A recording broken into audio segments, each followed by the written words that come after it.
Hey there, welcome back to another episode. On today's video, I'm gonna walk you through the steps on how you can get a refund on Shein.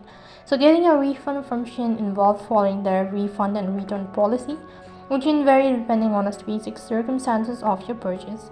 Here's how you can do it. First of all, you need to launch your Shein application. After that, make sure that you're logged into your account.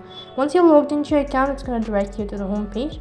Right on this page, go to me, which is right at the bottom. So over here you'll be able to see your information. In order to see your refund, you need to go to return.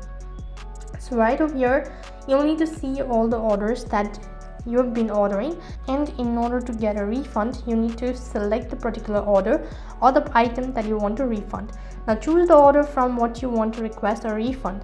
Within the order detail, look for the option that allows you to initiate a return or request a refund. This option may be labeled as return item, request refund, or something similar.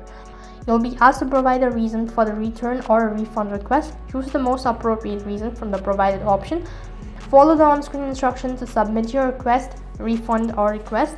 You may need to provide additional details such as the condition of the item being returned. Shein will review your request and provide a confirmation once it's approved. This may take a while, so then be patient enough.